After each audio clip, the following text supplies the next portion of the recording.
Hello दोस्तों, आप सभी का स्वागत है मूव टू स्टडी चैनल पर।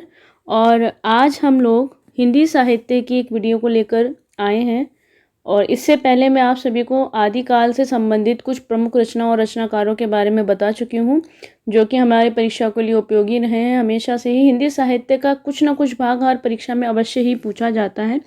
4 से 5 प्रश्न हर प्रत्येक परीक्षा में पूछने योग्य रहते ही हैं। तो जैसा कि मैंने पिछली परीक्षा में आप सभी को बता दिया था कि हिंदी साहित्य को मुख्य रूप से 4 भागों में बांटा गया है। आदिकाल, भक्तिकाल, रीतिकाल और वर्तमान काल को आधुनिक काल कहते हैं। तो जिसमें से प्रमुख हमने आदिकाल पहले ही पढ़ लिया है। वहाँ से आने वाली प्रमुख प्रमुख रचनाओं के बारे में हमने डिटेल में थोड़ी सी बात कर ली है। और आज हमारी जो सीरीज़ है या आज हमारी जो वीडियो है वह मैं लेकर आई हूँ भक्तिकाल पर। इस वीडियो में हम लोग परीक्षा में आने वाली प्रमुख रचनाओं के बारे में और रचनाकारों के बारे में जानने की कोशिश करेंगे। तो चलिए बिना देरी करे वीडियो की शुरुआत करते हैं। और वीडियो शुरू करने से पहले आप सभी से गुजारिश है कि आप मेरी वीडियो को लाइक, शेयर और सब्सक्राइब करना ना भूला करिए। और सब्सक्राइब के पास में आपको एक बेल आइकन जरूर दिखेगा और बेल आइकन में आप ऑल पर क्लिक जरूर कर दिया करिए, क्योंकि कुछ स्टूडेंट्स का ये कहना है कि मैम हम लोगों के पास नोटिफिकेशन नहीं आ पाता। तो बहुत सारे बच्चे ऑल पे क्लिक नहीं करते, इस वजह से उनके पास नोटिफिकेशन नहीं जा पाता है और वो पीछे रह जाते हैं। तो ऑल पे ज़रूर क्लिक करिएगा। तो चलिए पढ़ना शुरू करते हैं आज की वीडियो को। और आज हम जानेंगे भक्तिकाल के विषय में। देखिए, हमने पिछली वीडियो में जाना था कि आदिकाल की जो प्रारंभ हुआ था उसके समय को जाना था, और शुरुआत यहीं से करते हैं भक्तिकाल के समय को लेकर। तो भक्तिकाल की यदि हम बात करें तो भक्तिकाल को जो उदय माना गया है वह माना गया 350 से लेकर 1650। अच्छा, कहीं पर 1700 दिखाई देता है, कहीं पर 1650 दिखाई देता है। रामचंद्र शुक्ल के अनुसार अगर हम कहेंगे तो 1700 आ जाता है। और मैंने वहाँ पे वहाँ पे एक बात का ध्यान रखिएगा, वहाँ पे 1700 विक्रमी है ना कि ईस्वी, ठीक है। और यहाँ पर क्या है, 1650 दे रखा, और ये दे रखा है डेटा ईस्वी में। तो मैंने आपको पिछली परीक्षा में बताया था, यदि हम संवत को ईस्वी में बदलते हैं तो हम क्या करते हैं, 57 संख्या को उसमें से घटा देते हैं। तो जो संख्या निकल कर आती है वो हमारी हो जाती है ईस्वी। तो चलिए पढ़ना शुरू करते हैं बिना देरी करे। तो भक्तिकाल की अगर हम बात करें तो भक्तिकाल को क्या कहा गया, भक्तिकाल को हिंदी साहित्य का स्वर्णकाल कहा गया। देखो, केवल उन प्रश्नों पर चर्चा करेंगे जो परीक्षाओं में पूछे जाते हैं। तो भक्तिकाल को हिंदी साहित्य का क्या कहा गया, स्वर्णकाल कहा गया। बहुत बार प्रश्न बनता रहता है। आगे कहता है कि भक्तिकाल के उदय के बारे में सबसे पहले जॉर्ज ग्रियर्सन ने मत व्यक्त किया था। ये नाम आप सभी को याद रखना है। क्यों याद रखना है, क्योंकि जो हमने आदिकाल को जाना था जब, तो वहाँ पर एक नाम हमने पढ़ा था गारसा दा तासी का, ठीक है, गारसा दा तासी का।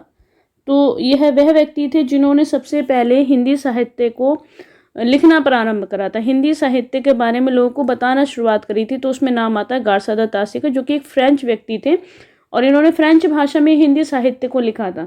लेकिन इनके बाद कुछ समय पश्चात एक व्यक्ति आते हैं जिनका नाम होता है ग्रियर्सन, ठीक है, ग्रियर्सन, जॉर्ज इब्राहिम ग्रियर्सन इनका पूरा नाम है। और इन्हें जो श्रेय दिया गया है वह दिया गया काल विभाजन का। देखो, एक प्रश्न पूछा जाता है कि सबसे पहले हिंदी साहित्य का काल विभाजन किसने किया, तो काल विभाजन का जो श्रेय गया है वह गया जॉर्ज इब्राहिम ग्रियर्सन को। पूछा जाता है कितने कालों में इन्होंने बांटा था, तो इन्होंने बांटा था 11 कालों में, ठीक है, ये बात याद रखनी है आपको। और एक प्रश्न यहाँ से बनता है चारण काल, कि चारण काल ग्रियर्सन ने किसे कहा है।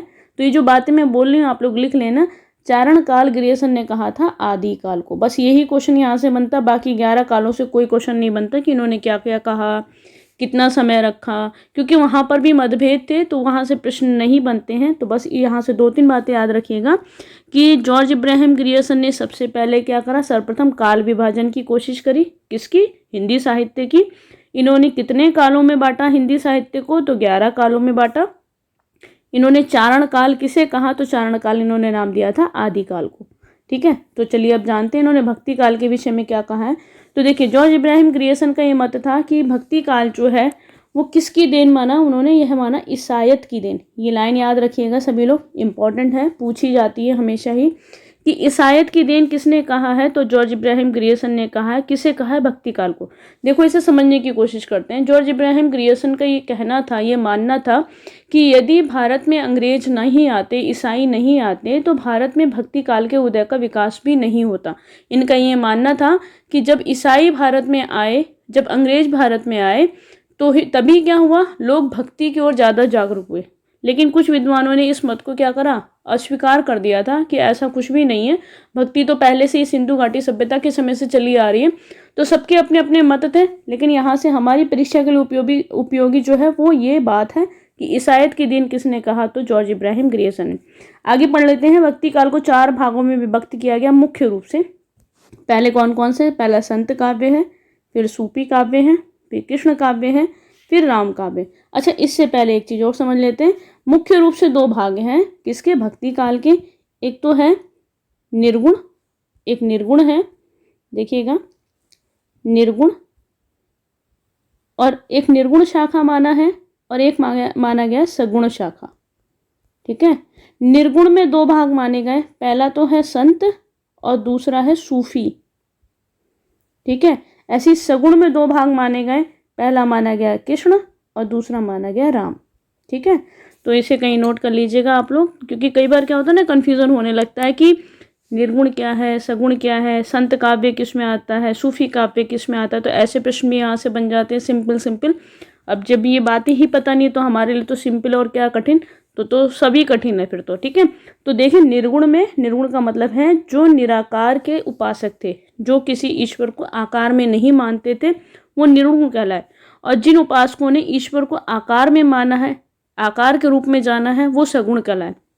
निर्गुण में संत आए और सूफी आए, और सगुण में कृष्ण यानी कि जो कृष्ण भगवान को मानते थे वो आए, और जो राम की आराधना करते थे वह आए। ठीक है, चलिए बढ़ते हैं आगे। अब इसे जानते हैं एक एक करके। तो यहाँ पे क्या क्या दिखाई दे रहा है आपको, संत काव्य दिख रहा है, सूफी काव्य दिख रहा है, कृष्ण काव्य या कृष्ण भक्ति काव्य और राम भक्ति काव्य। ठीक है, अब बढ़ते हैं आगे जानते हैं प्रमुख कवि कौन कौन से हैं। ऐसे भी प्रश्न यहाँ से बनता है कि निम्न में से भक्ति काल के प्रमुख कवि कौन सा है, या निम्न में से भक्ति काल से संबंधित कौन सा कवि है। तो ये नाम आपको याद रखने हैं, क्योंकि वहाँ पे आदिकाल, आधुनिक काल, रीतिकाल सबके मिक्स क्वेश्चन मिल जाते हैं।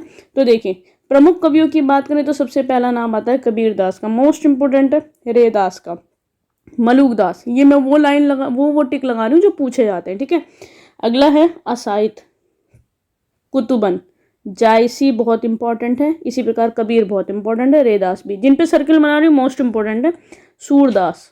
ठीक है, छीत स्वामी भी यही है, नरोत्तम दास है, रसखान पूछा जाता है हमेशा, मीराबाई। ठीक है, रामानंद, तुलसीदास और केशव। ये कुछ ऐसे नाम हैं जो कि क्या हैं, सबसे ज़्यादा पूछे जाने वाले नाम हैं भक्ति काल के। तो चलिए बढ़ते हैं आगे, नेक्स्ट देख लेते हैं। अब हम जानते हैं इनकी प्रमुख रचनाओं के बारे में कि कौन से कवि ने कौन सी रचना की है और क्या क्या वहाँ से विशेष बातें जो हमारी परीक्षाओं में अक्सर बन जाती हैं। तो देखिए यहाँ पे सबसे पहला है संत काव्य, और संत काव्य में जो सबसे पहला नाम आता है वह आता है कबीर दास का। मोस्ट इंपोर्टेंट लगाइएगा, सबसे ज़्यादा पूछा जाने वाला क्वेश्चन है कि कबीर दास की रचना कौन सी है। तो कबीर दास की रचना का नाम है बीजक, और बीजक में क्या है, रमैनी, सबद और साखी है।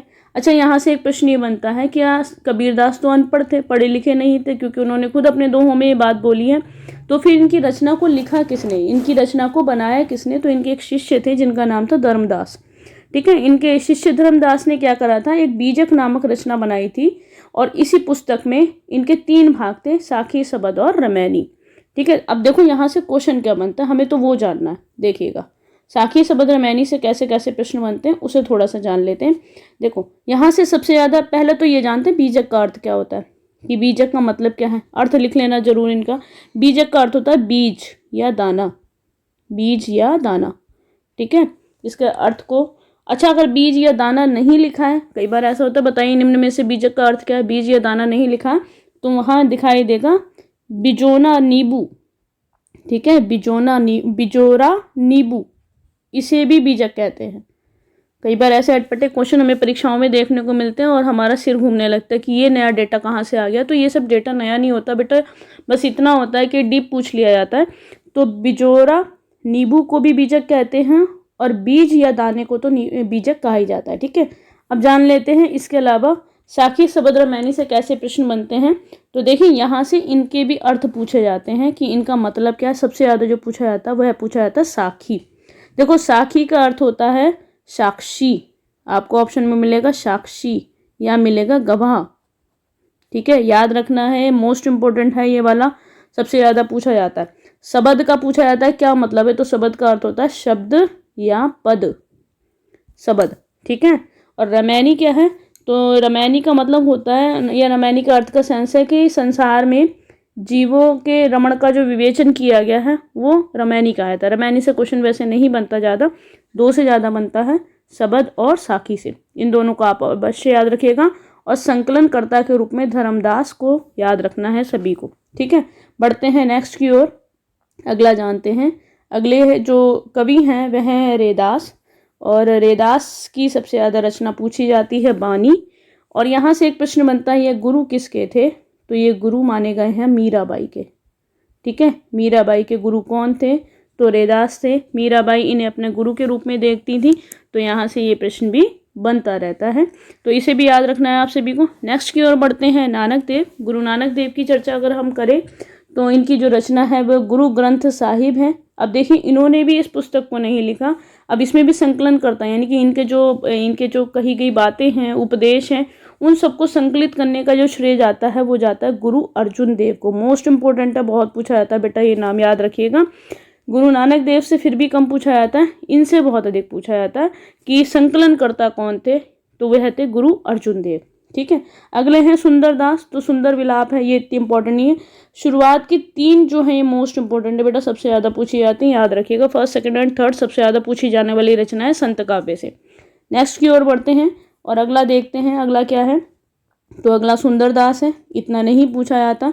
नेक्स्ट है मलुकदास, तो मलुकदास से पूछ लिया जाता है ज्ञान बोध।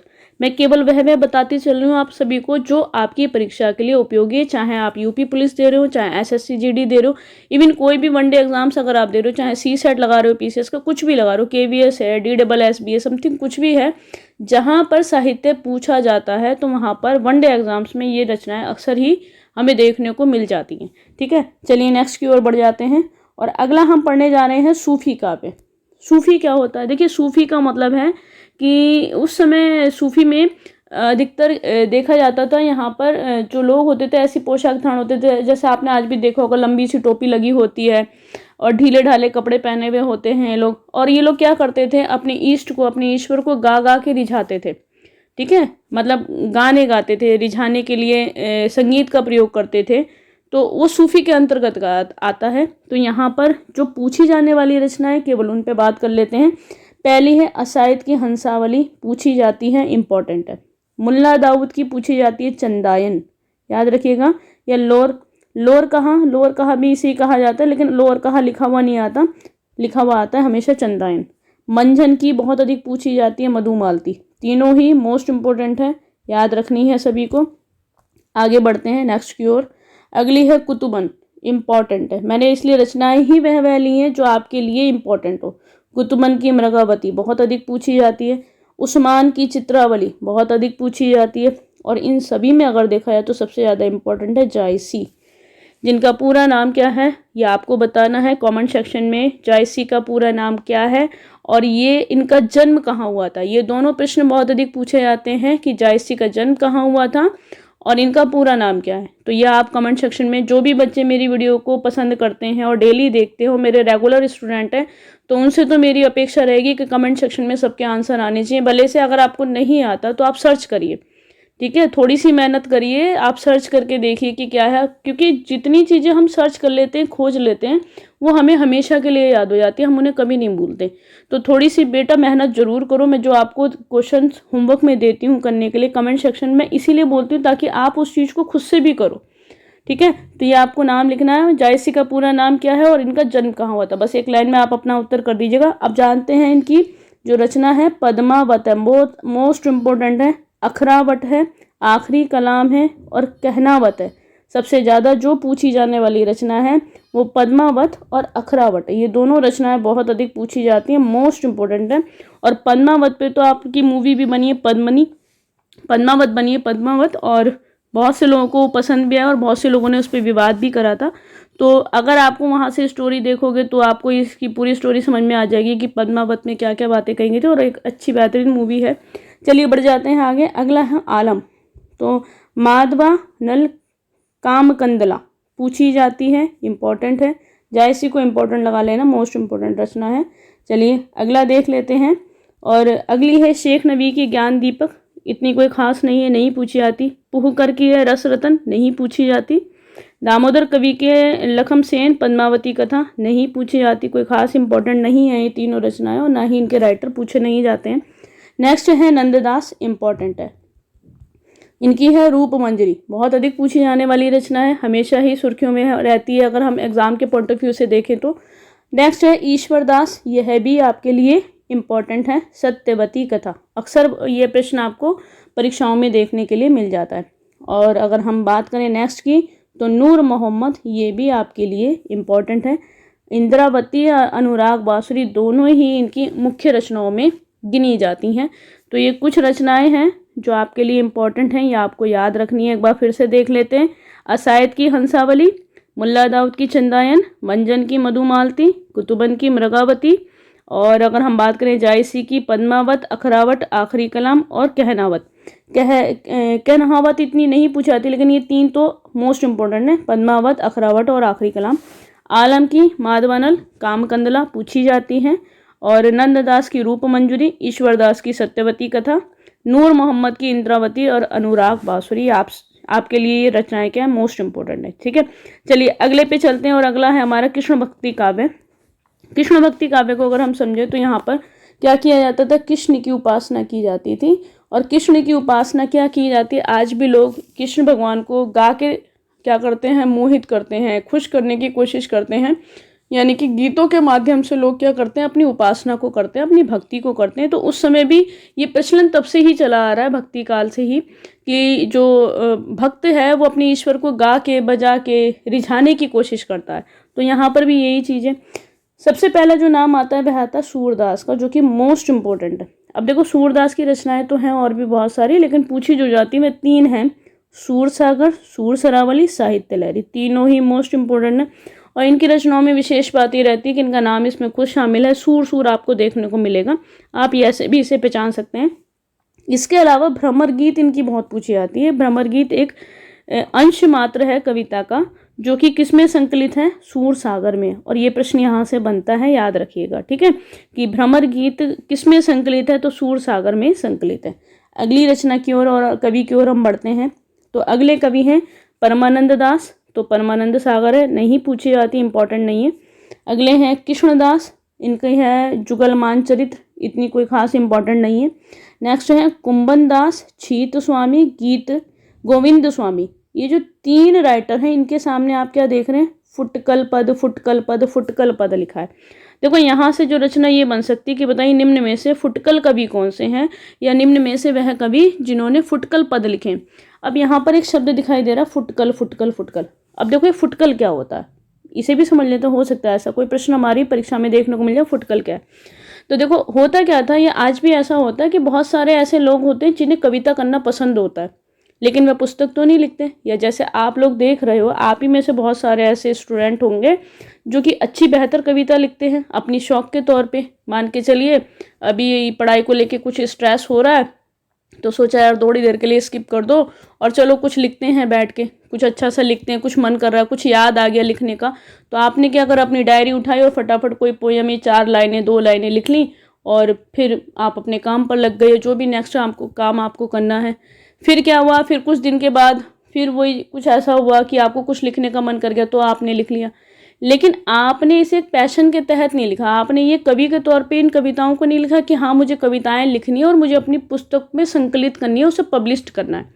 तो पहले भी ऐसे लोग हुआ करते थे जो कि क्या करते थे, अपनी खुशी के लिए और अपने शौक के तौर पे कविताएं लिखा करते थे, लेकिन वो ऐसे नहीं लिखते थे कि उनकी एक पुस्तक बनाई जा सके।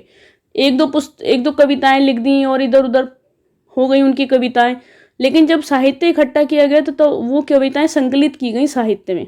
तो ऐसे जितने भी उस समय हुआ करते थे, राइटर्स कह सकते हैं, कवि भी कह सकते हैं, जो लिखने का तो शौक रखते थे लेकिन कभी उन्होंने अपनी पुस्तकें नहीं लिखी, तो उन्हें कहा गया फुटकल कवि। तो उनमें से कुंभन दास, छीत स्वामी और गोविंद स्वामी भी माने गए। ठीक है, तो ये 3 नाम आप याद रखिएगा। और फुटकल नाम अधिकतर जो दिया है ना, रामचंद्र शुक्ल ने अपनी पुस्तक में फुटकल नाम दिया है, बहुत सारे राइटर्स को इन्होंने फुटकल माना है कि भाई उन्होंने वह फुटकल कवि के तहत है, क्योंकि बहुत सारे ऐसे अज्ञात व्यक्ति मिले हैं जिनकी कविताएं तो हैं लेकिन उनकी पुस्तकों के नाम नहीं है, तो इसलिए उन्हें फुटकल नाम दे दिया गया। ठीक है, तो चलिए बढ़ते हैं आगे। आई थिंक मुझे लगता है आपको क्लियर हो गया होगा। आगे देखते हैं। चतुर्भुज दास इम्पॉर्टेंट नहीं है, बस इनकी देख लेना। द्वादश भक्ति प्रताप हितजू को मंगल, ये नहीं पूछी जाती। नंददास की आपको याद रखनी है, यहाँ पर भी पूछी जाती हैं। नंददास के रास पंचाध्यायी और भंवर गीत ये दोनों ही आपके लिए इम्पोर्टेंट हैं। श्री भट्ट की युगल शतक नहीं पूछी जाती। हित हरिवंश की हित 84 नहीं पूछी जाती। स्वामी हरिदास के हरिदास जी के पद, इसे थोड़ा सा पढ़ लेना, आने के चांस हो जाते हैं कभी कभार, पर ज़्यादा कोई खास इम्पोर्टेंट नहीं है। ध्रुवदास की है भक्त नामावली और रसलावली, तो ये भी इम्पोर्टेंट नहीं है। अगली है मीराबाई, ये आपकी परीक्षा के लिए इम्पोर्टेंट है। इनकी है नरसिंह जी का मायरा, गीत गोविंद टीका बहुत अधिक पूछी जाती है, राग गोविंद और राग सोरठ के पद। मीराबाई की रचनाओं की विशेषता रहती है कि उसमें गोविंद शब्द अधिकांशतः देखने को मिलता है, क्योंकि मीराबाई क्या थी, वह दासी मानती थी अपने आप को श्री कृष्ण की, तो इस वजह से इनके अधिकतर रचनाओं में क्या गोविंद शब्द देखने को अधिकांशतः मिलता है। अगले हैं रसखान, जो कि हैं इम्पोर्टेंट। इनकी जो सबसे ज़्यादा पूछी जाने वाली रचना है वह सुजान रसखान है, सबसे ज़्यादा पूछी जाती है सुजान रसखान, प्रेम वाटिका, ये दोनों ही है इम्पोर्टेंट, रसखान और प्रेम वाटिका। नेक्स्ट है नरोत्तम दास, इनकी भी रचना पूछी जाती है जो कि है इम्पोर्टेंट, सुदामा चरित। तो मीराबाई, रसखान और नरोत्तम, ये तीनों आपको याद रखने हैं और इनकी रचनाओं को भी विशेष रूप से आपको याद रखना है। चलिए नेक्स्ट की ओर बढ़ते हैं, और नेक्स्ट जो है वो हमारा राम भक्ति काव्य है। राम भक्ति काव्य में सबसे पहला नाम आता है रामानंद का। इनकी क्या है, राम आरती है। तो राम आरती आपको इतना ये तो नहीं पूछा जाता, लेकिन यहाँ से प्रश्न बन जाता है कि रामानंद किस काव्य से संबंधित हैं, तो राम भक्ति काव्य से संबंधित है, ये आपको याद रखनी है। नेक्स्ट है अग्रदास, तो वो है अग्रदास रामाष्टयाम और राम भंजन मंजरी, ये नहीं पूछी जाती, इंपॉर्टेंट नहीं है। नेक्स्ट की ओर बढ़ते हैं। अगले जो नाम है वह है ईश्वर दास। ईश्वर दास में भरत मिलाप और अंगद पेज, ये दोनों ही रचनाएं आपके लिए क्या है, मोस्ट इंपोर्टेंट है, अधिकतर पूछी जाती हैं।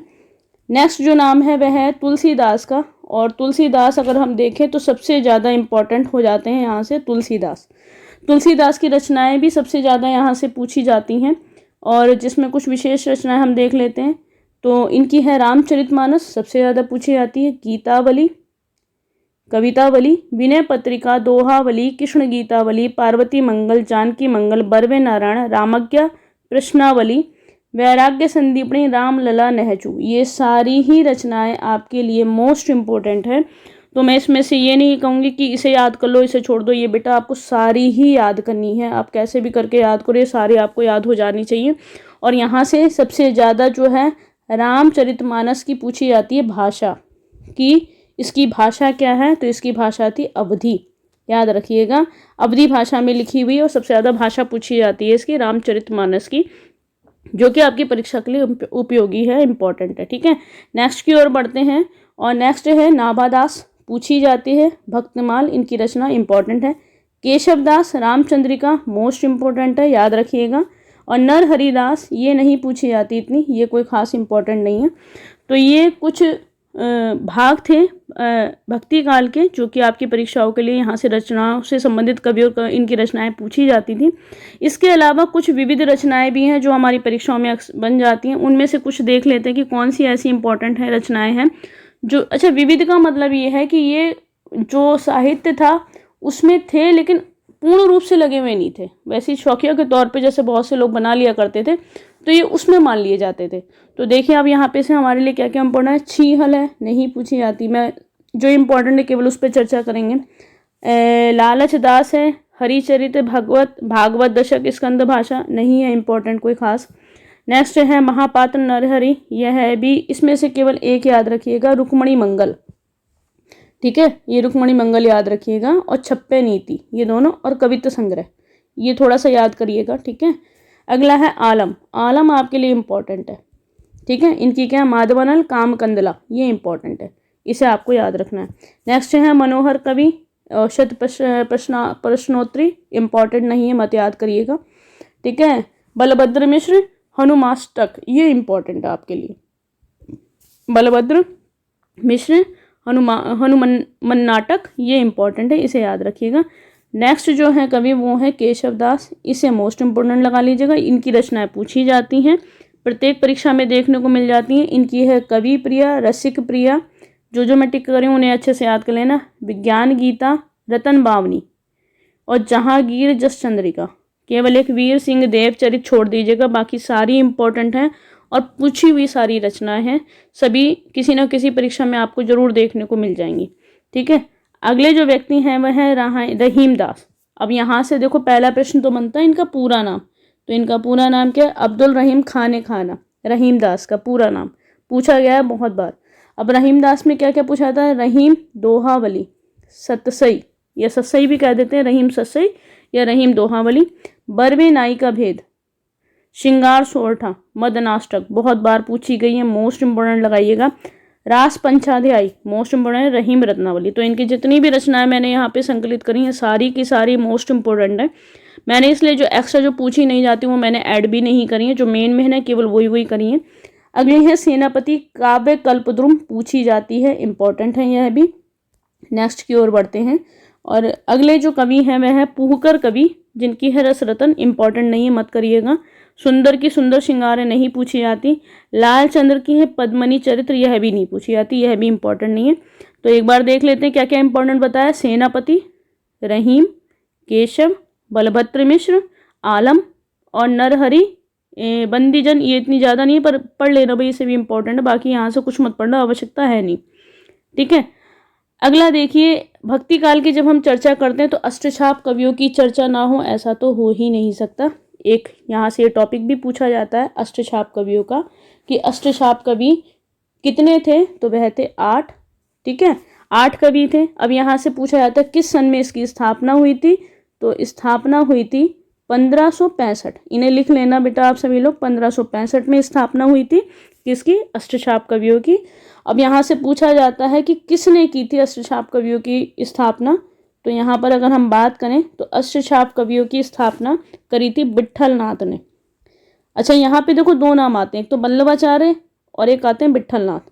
ठीक है, अच्छा यहाँ पे दोनों जगह शिष्य शिष्य लिख दिया है, ये शिष्य नहीं थे, अच्छा सॉरी, इनके शिष्य बताए गए हैं सामने जो दे रखे हैं। देखो सबसे पहले जानते हैं कि स्थापना किसने की, लिख लेना इसे, स्थापना किसने की थी, तो स्थापना की थी विट्ठल नाथ ने। ठीक है, विट्ठल नाथ ने। अब विट्ठल नाथ कौन थे, तो बल्लभाचार्य के ये पुत्र थे। ठीक है, बल्लभाचार्य के पुत्र थे। अब देखो यहाँ से एक क्वेश्चन ऐसे भी बनता है कि अष्टछाप कवियों में वह कौन कौन से कवि हैं जो बल्लभाचार्य के शिष्य रहे हैं और वह कौन कौन से कवि हैं जो कि विट्ठल नाथ के शिष्य रहे हैं। तो बल्लभाचार्य के शिष्य उनके सामने लिखें, विट्ठल नाथ के शिष्य उनके सामने लिखें। बल्लभाचार्य में कौन कौन आए शिष्यों के रूप में? सूरदास, कुंभन दास, परमानंद दास और कृष्णदास। और अगर हम बात करें विट्ठल नाथ की, तो विट्ठल नाथ में कौन कौन दिखाई देता है? छीत स्वामी, गोविंद स्वामी, चतुर्भुज दास और नंददास। तो यहाँ पर क्या होता है, विट्ठल नाथ बल्लभाचार्य के पुत्र होते हैं और यह क्या करते हैं? स्थापना करते हैं अष्टछाप कवियों की। कब करते हैं? 1565 में करते हैं। संख्या पूछी जाएगी कितने हैं कवि, तो 8 कवि हैं। इसके अलावा यहाँ से क्या प्रश्न बनता है एक और, उसे भी जान लेते हैं। तो देखो इसके अलावा बस एक प्रश्न और बन जाता है यहाँ से कि इन अष्टछाप कवियों में अष्टछाप का जहाज किसे कहा गया, तो वो सूरदास को कहा गया। अष्टछाप का जहाज, ठीक है, अष्टछाप का जहाज कहा गया है सूरदास को। इसके अलावा पूछा जाता है कि इन अष्टछाप कवियों में सबसे बड़े कौन थे, तो सबसे बड़े थे कुंभन दास, सबसे बड़े। पूछा जाएगा सबसे छोटे कौन थे, तो सबसे छोटे थे नंददास। बस केवल इतने प्रश्न याद रखिएगा, इसके अलावा कोई आवश्यकता नहीं है। पहला प्रश्न क्या आएगा? स्थापना कब हुई? 1565। दूसरा प्रश्न पूछा जाएगा अष्टछाप में कितने कवि थे? 8 कवि थे। तीसरा पूछा जाएगा कि स्थापना किसने की, तो विट्ठल नाथ ने की। विट्ठल नाथ कौन थे? बल्लभाचार्य के पुत्र थे। बल्लभाचार्य के शिष्यों की संख्या कितनी है, तो 4 है। विट्ठल नाथ के शिष्यों की संख्या कितनी है, तो वह भी 4 है। पूछा जाएगा सूरदास किसके शिष्य थे, बाकी नहीं पूछा जाता। सूरदास किसके शिष्य थे, तो बल्लभाचार्य के थे। और अष्टछाप कवियों में सबसे बड़े कौन थे? कुंभन दास थे। सबसे छोटे कौन थे? नंददास थे। ठीक है, तो ये अच्छा एक चीज़ और पूछ ली जाती है यहाँ से कि अष्टछाप कवियों में जितने भी कवि थे वे किसके उपासक थे, तो वह कृष्ण के उपासक थे। याद रखिएगा ये बात भी, कृष्ण के उपासक थे। ठीक है, तो कृष्ण जी की उपासना किया करते थे ये सारे। तो चलिए फिर आज के लिए इतना ही रहने देते हैं। और अगर आपको ये वीडियो उपयोगी लगी हो और अच्छी लगी हो तो कमेंट सेक्शन में ज़रूर मुझे कुछ कमेंट करके जाया करिए, ताकि मुझे भी मोटिवेशन मिले और मैं भी और अच्छी अच्छी वीडियो आपके लिए बना के लेकर आऊँ। तो आज के लिए इतना ही रहने देते हैं, बाकी मिलते हैं नेक्स्ट वीडियो में और एक नए उत्साह के साथ। वीडियो को शेयर करना बिल्कुल भी मत भूलिएगा और सब्सक्राइब करना भी नहीं भूलना है किसी को। और मैंने आपको एक क्वेश्चन दिया है, जयश्री का पूरा नाम क्या और उनका जन्म कहाँ हुआ था। कमेंट सेक्शन में अधिकांश लोग अपना कमेंट जरूर छोड़ के जाया करिए। तो चलिए फिर आज के लिए इतना ही, बाकी मिलते हैं कल। Goodbye, take care, bye bye.